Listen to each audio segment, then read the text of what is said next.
Salut à tous, je suis ravi de vous retrouver pour cette vidéo un petit peu spéciale puisque aujourd'hui on va parler d'un livre qui m'a particulièrement plu et que je viens tout juste de terminer. Ce livre en question c'est Latitude Zéro de Mike Horn. Il a fait le tour du monde, mais c'est pas tout, il a fait le tour du monde en se fixant comme objectif de suivre la ligne de l'équateur. D'où le titre de cette aventure, Latitude Zéro. Mais vous allez voir, on aura le temps d'en reparler dans quelques instants. D'abord, qui est ce fameux Mike Horn? Mike Horn, pour ceux qui ne le connaissent pas, c'est peut-être le, ou en tout cas l'un des plus grands aventuriers de ce siècle. Il est d'origine française et hollandaise. Il est né en 1966 à Johannesburg, donc en Afrique du Sud. Il a grandi durant l'époque de l'apartheid, donc son père était directeur de lycée, sa mère était professeure au collège. Donc vous voyez, il n'y avait rien qui le prédestinait finalement à vivre cette vie d'aventurier de l'extrême. Quoique ceci dit, dès son plus jeune âge, il était très sportif. Donc il a plusieurs sports à son actif, rugby, vélo, tennis, athlétisme et j'en passe sûrement d'autres. Il est rentré dans l'armée à son adolescence où il était, attention, tenez-vous bien, il était capitaine des forces spéciales sud-africaines. Donc rien que ça, c'est déjà quelque chose. Il a fait la guerre en Namibie, ce qui est également en tant que tel une véritable expérience terrain. À l'âge de 24 ans, il part pour l'Europe où il va s'installer en Suisse où il devient instructeur de ski, de rafting et de canyoning. Et non, en fait je vais m'arrêter là parce qu'on pourrait en parler des heures sur sa vie, il a fait tellement de choses. Si ça vous intéresse, si vous souhaitez vraiment savoir plus sur la vie de Mike Horn, vous allez sur Wikipédia, vous trouverez plein de choses. Parce qu'en fait, je m'arrête là, je coupe court parce que j'ai véritablement envie de rentrer directement dans cette aventure. Et puis honnêtement, je vous dis pas, mais dans un coin de la tête, j'espère fortement pouvoir interviewer un jour cet homme sur cette chaîne-là, parce que je pense véritablement qu'il a énormément de choses à nous enseigner et énormément de choses à nous apprendre. Donc c'est tout pour la première partie, passons maintenant à la présentation de cette aventure Latitude Zéro. Comme je vous l'ai dit, il s'est fixé deux règles. Il s'est mis comme challenge en 1999 de partir faire le tour du monde, donc ce qui représente 40 000 km, je vous laisse un petit peu conscientiser ce chiffre-là. Il s'est mis comme challenge de faire le tour du monde en suivant la ligne de l'équateur. Donc il s'est fixé deux règles. La première règle, c'est faire le tour du monde sans aucun moteur, sans aucun engin motorisé. La deuxième règle qu'il s'est fixée, c'était qu'il ne devait pas dépasser une fourchette de 40 km au-dessus de la ligne de l'équateur et une fourchette de 40 km en dessous de la ligne de l'équateur. Alors je ne suis pas excellent en géographie, mais si je dis pas de bêtises, faire le tour du monde en suivant la ligne de l'équateur, ça implique de traverser 3 océans et 3 continents. Pour vous refaire rapidement les étapes de son parcours, il a dû traverser l'océan Atlantique, il a dû traverser l'Amérique du Sud, il a dû traverser l'océan Pacifique, l'Indonésie, l'océan Indien et finalement tout l'Afrique. Donc ça fait quand même beaucoup. 40 000 km, je reviens en fait sur ce chiffre, 40 000 km. Il a fait cette expédition en 514 jours. J'aurais pas dû vous le dire, mais j'arrive pas à tenir ma langue. 514 jours, soit un peu plus de 17 mois. En fait ça me fait presque rire, parce que les chiffres sont tellement grands, sortent tellement de l'ordinaire que je pense qu'on a du mal à réaliser l'ampleur de ce projet-là. 514 jours. Mais essayez de conscientiser un petit peu ça. 17 mois quoi, 17 mois à faire une aventure de ce type-là, finalement à quasiment mourir tous les jours.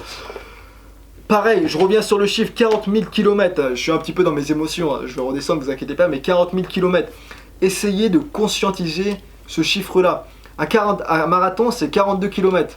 Tiens, ça m'intéresse d'ailleurs, on va faire la petite division. 40 000 km, 40 000 divisé par 42. 952 marathons. Peut-être que ça vous permettra de revenir un petit peu à une échelle plus basse, parce que avec les chiffres tellement gros comme 40 000 km, on a du mal, je trouve, à mon sens, de se rendre compte de l'ampleur du projet. Donc commençons avec la première étape de son parcours. Il part le 2 juin 1999 de Libreville. Si je dis pas de bêtises, Libreville c'est la capitale du Gabon. Donc il part à l'ouest de l'Afrique du Sud. Et du coup sa première étape, ça va être la traversée de l'océan Atlantique. Il est parti en voilier alors qu'il n'avait jamais eu d'expérience véritable dans le domaine maritime finalement. Il s'était un petit peu entraîné à wincher sur le bateau d'un ami, mais il n'était jamais parti en solo précédemment en voilier, et surtout pas pour faire la traversée de l'Atlantique, une traversée qui est finalement énorme. En fait ce qui me fait rire, je suis désolé je vous coupe tout le temps, mais ce qui me fait rire à travers cette aventure, c'est que chaque étape de son expédition aurait dû être considérée comme une expédition en tant que telle. Mais est-ce que vous imaginez faire la traversée de l'océan Atlantique en solo, en voilier? Rien que ça pour moi c'est une expédition en tant que telle. Bref, je vais pas rester trop longtemps sur l'épisode de l'Atlantique. Il nous raconte dans le livre, bien entendu, quelques anecdotes assez amusantes, d'autres un peu moins d'ailleurs. Mais voilà, il a dû surmonter bien sûr des épreuves et des difficultés au cours de cette traversée. Ensuite, la deuxième étape de son projet, ça va être l'Amérique du Sud.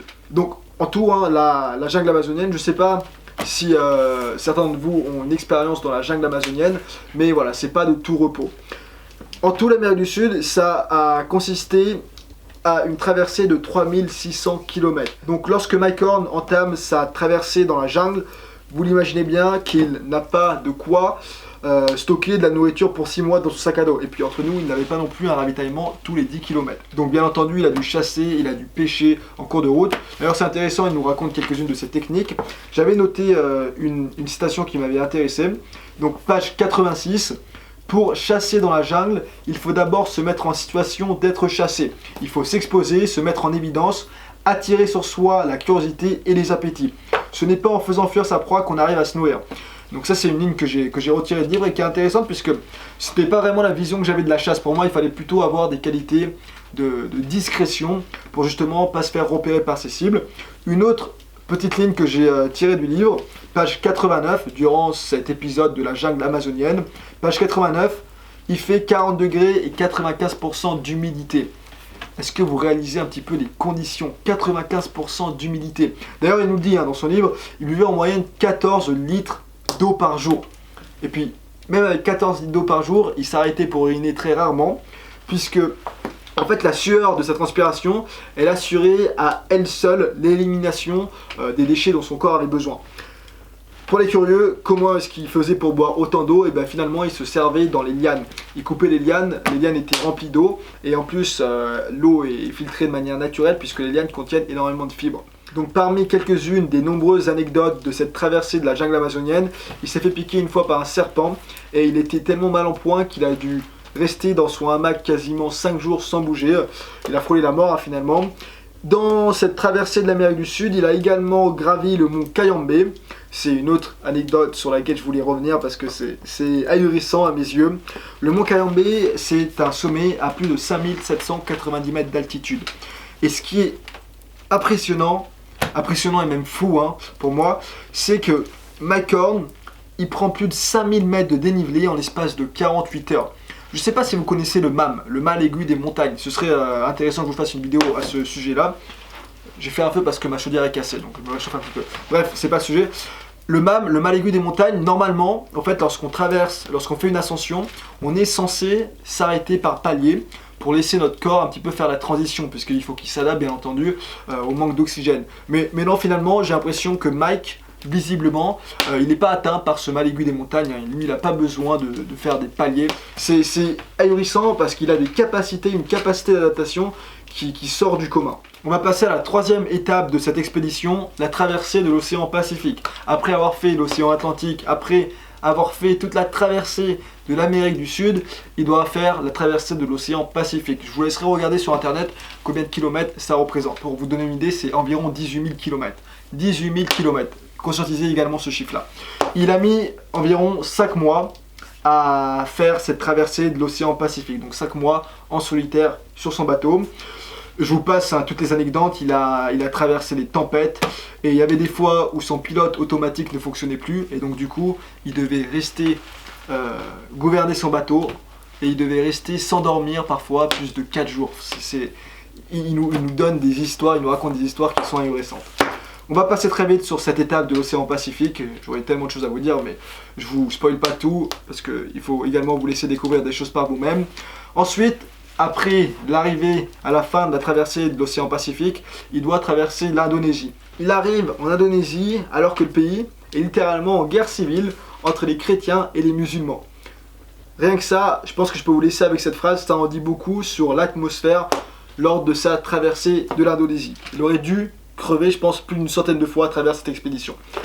Bref, il arrive tant bien que mal à traverser l'Indonésie et finalement, il doit traverser l'océan Indien. L'océan Indien, c'est également un épisode qui est très intéressant en tant que tel. Il fait la traversée durant la période des moussons. Et il nous raconte, c'est très rigolo et en même temps pas très rigolo puisqu'il a frôlé la mort. Il nous raconte un épisode dans lequel il s'est pris un typhon en pleine figure. Et D'ailleurs, c'est un des rares moments où l'on sent vraiment que Mike Horn pense qu'il va laisser sa vie lors de cet épisode-là.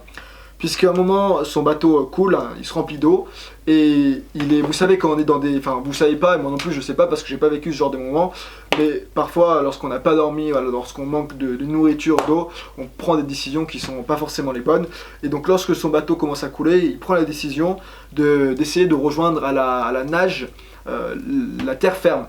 Il commence du coup à nager, à partir, à s'éloigner de son bateau qui est en train de couler, et puis finalement il se rend compte, mais attends, la terre ferme, c'est à plus de 60 km. Il n'y a pas moyen de faire ça la nuit quand tu es fatigué, 60 km. Et ça se trouve, je me trompe sur le chiffre, mais c'est à une distance énorme. Donc finalement, après avoir traversé quelques kilomètres, il se dit non, il faut que je retourne à mon bateau. Donc il retourne à son bateau, le bateau qui est rempli d'eau. Et pendant plusieurs heures, hein, pendant 4 heures, il me dit dans ce livre, il essaye tant bien que mal de virer l'eau. Donc il s'y prend de plusieurs manières, ça marche pas. Mais il abandonne jamais, vous verrez, ce mec a un mental d'acier.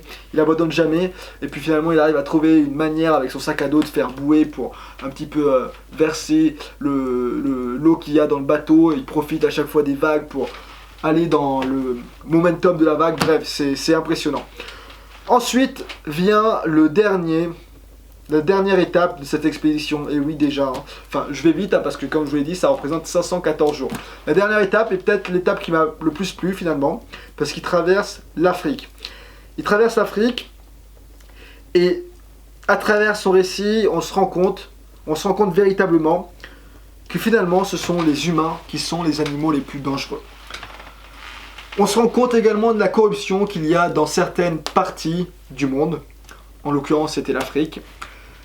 Tous les pays au fait sont en guerre civile, hein. Quasiment tous les pays qui traversent en Afrique sont en guerre civile, et je trouve que c'est très intéressant puisque à travers les remarques que Mike Horn se fait lorsqu'il a écrit ce livre-là, on arrive à voir les choses qui se disent sur ce continent de l'Afrique, qui est finalement son continent de naissance, hein, parce que je le rappelle, il est né en Afrique du Sud.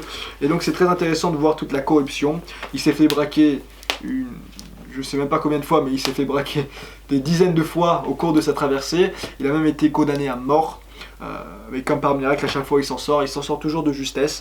Mais c'est très intéressant cet épisode sur l'Afrique. Et il arrive finalement à bout de son voyage, il est de retour à son point de départ au bout de 514 jours, soit 17 mois. Voilà pour ce qui était du bref résumé de l'expédition Latitude 0. Bien entendu, je ne vous ai pas raconté tout en détail puisque je n'ai pas envie de tout vous spoiler et j'ai envie bien sûr de vous laisser découvrir des choses par vous-même. Quel est mon avis sur ce livre maintenant ? Vous vous en doutez bien, si je vous parle de cette expédition avec autant de vibrations, c'est que le livre m'a particulièrement plu. Ce qui m'a particulièrement plu, c'est le personnage de Mike Horn. C'est un personnage qui est stupéfiant. Ce qui me tue, c'est de voir sa capacité d'adaptation, puisqu'il a fait tous les biotopes finalement, il a fait tous les climats et il a enduré toutes les conditions climatiques. Honnêtement, Mike Horn aurait dû crever plus d'une centaine de fois au cours de son expédition. Il était bien entendu relativement bien préparé. La préparation, c'est important, il le dit lui-même. Toute aventure se doit d'être préparée parfaitement. Mais au-delà de la préparation, à mon sens, on ne pourra jamais se préparer à toutes les éventualités. Il faudra forcément être tenace. Et tenace, c'est le moins qu'on puisse dire. Mike Horn, c'est un gars qui est extrêmement tenace. Il faut être tenace, mais il faut également avoir une envie de vivre. Et ça, c'est quelque chose qui m'a plu à travers son livre. C'est que contrairement à d'autres récits d'aventure que j'ai pu lire, on a vraiment l'impression que Mike Horn a un respect pour la vie. Page 311, depuis le début de mon expédition, je n'ai qu'une idée en tête, rester en vie. Pour terminer cette vidéo qui commence déjà à être longue, quelles sont les choses que j'ai pu retirer de ce livre? Donc je vais être très bref, en 2 mots. J'ai retiré principalement 2 valeurs. Une première valeur qui est la conquête de soi et toujours vouloir dépasser ses limites. On prend conscience finalement, à travers l'expédition qu'a vécu Mike Horn, que les seules limites finalement elles se trouvent dans la tête. Deuxième chose que j'ai beaucoup aimé et que j'ai retiré de ce livre, une valeur qui m'est chère à mes yeux, c'est de toujours vivre et de faire les choses qu'on est en train d'effectuer avec passion. Et ça, quoi que ce soit que vous fassiez, hein. Ce n'est pas forcément lorsque vous partez en aventure. Pour moi, je dis souvent, hein, c'est même dans la vie de tous les jours. Il faut que vous vous réveilliez le matin avec le sourire aux lèvres. Il faut que vous ayez envie de croquer à pleines dents la journée que vous vous apprêtez à passer, tout simplement. Si vous ne faites pas les choses que vous faites avec passion, alors c'est qu'il y a quelque chose relativement d'anormal, c'est que vous n'êtes pas dans la situation que vous devriez être pour être heureux. Et ça, il nous le fait vraiment ressentir à travers son expédition, même si c'est dur, même s'il frôle la mort à plusieurs reprises, eh bien, il y a quand même une passion derrière et ça, on le sent. Voici pour ce livre. Je sais, je parle beaucoup et je me force à arrêter parce que je pourrais parler encore des heures. Maintenant, c'est à vous de me dire si ce format de vidéo vous plaît ou si ça vous plaît pas, si c'est trop long. Dites-moi comment je pourrais l'améliorer et puis dites-moi surtout si ça vous plaît lorsque je vous fais des retours sur des livres qui m'ont particulièrement plu. Là, vu que j'ai terminé ce livre-là, moi j'aime beaucoup lire, j'ai commencé un autre livre qui s'intitule « Tout ce qui ne nous tue pas ». Ce livre parle du personnage également exceptionnel de Wim Hof qui a développé une technique respiratoire pour résister à des conditions climatiques extrêmes. Donc dites-moi si ce genre de livre vous intéresse également. Sur ce les amis, donnez-moi votre retour. Bien sûr, si vous n'avez pas lu ce livre, je vous mettrai un lien dans la description de la vidéo qui vous enverra vers Amazon où vous pourrez l'acheter. Et moi, je vous invite vivement à lire ce livre et à l'amener avec vous lorsque vous partez à l'aventure. Ça va réveiller l'aventurier qui est en vous. Sur ce les amis, merci à tous, prenez soin de vous et à la prochaine.